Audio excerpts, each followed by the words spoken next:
In 1891, during the presidency of William Henry Harrison, electric lights were first installed in the White House, the residence of the leaders of our country. At that time, commercial electricity was not economically feasible, but President Harrison wanted to affirm his confidence in the technological capability of our country. This afternoon, I've arranged for this ceremony to be illuminated by solar power. And I think we've done an excellent job in utilizing that tremendous, sometimes untapped resource. Unfortunately, in the last few years, that confidence that President Harrison expressed in our nation's ability to meet new challenges has not always been evident. Lately, as we have begun to see the first signs of inevitable shortages of fossil fuels, our country has been disconcerted, sometimes discouraged. Some few Americans have almost reached a state of panic. We import now about half of all the oil we use from overseas, and this dependence on foreign sources of oil is of great concern to all of us. America was not built on timidity or panic or uncertainty about the future or lack of confidence in our own technology or our own will or ability. America was built with vision, with faith, and also with hard work. It's time for us to recognize once again with the surest degree of confidence the great natural resources which God has given us, and to seize the opportunities that we have to build a more prosperous, self-reliant, enjoyable, confident future in which all Americans can share. Today, in directly harnessing the power of the sun, we are taking the energy that God gave us, the most renewable energy that we will ever see, and using it to replace our dwindling supplies of fossil fuels. There is no longer any question that solar energy is both feasible and also cost-effective.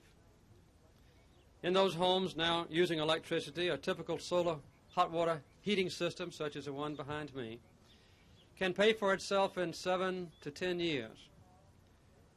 As energy costs increase, which is an almost inevitable prospect, that period for paying for this investment will be substantially reduced. Solar energy will not pollute our air or water. We will not run short of it. No one can ever embargo the sun or interrupt its delivery to us. But we must work together to turn our vision and our dream into a solar reality. Today I am sending to the Congress legislative recommendations for a new solar strategy that will move our nation toward true energy security and abundant, readily available energy supplies. This effort to analyze where we are and what our tremendous opportunities might be was originated by a meeting between myself and congressional leaders known as the Solar Energy Caucus, and by many private groups. In May of 1978, on Sunday, I went out to Colorado to make a speech there, and beginning on that date, we began to put forward from many sources the recommendation submitted to Congress this day. This solar strategy will not be easy to accomplish. It will be a tremendous, exciting challenge to the American people, a challenge as important as exploring our first frontiers or building the greatest industrial society on earth. By the end of this century, I want our nation to derive 20% of all the energy we use from the sun. Direct solar energy and radiation and also renewable forms of energy derived more indirectly from the sun. This is a bold proposal, and it's an ambitious goal, but it is attainable if we have the will to achieve it. Government action alone cannot make this goal come true. It will require a concerted effort of all of us, government at all levels, industry, labor, business, inventors, entrepreneurs, architects, builders, homeowners, concerned citizens, all working together. If we do not learn to eliminate waste and to be more productive and more efficient in the ways we use energy, then we will fall short of this goal. But if we use our technological imagination, if we can work together to harness the light of the sun, the power of the wind, and the strength of rushing streams, then we will succeed.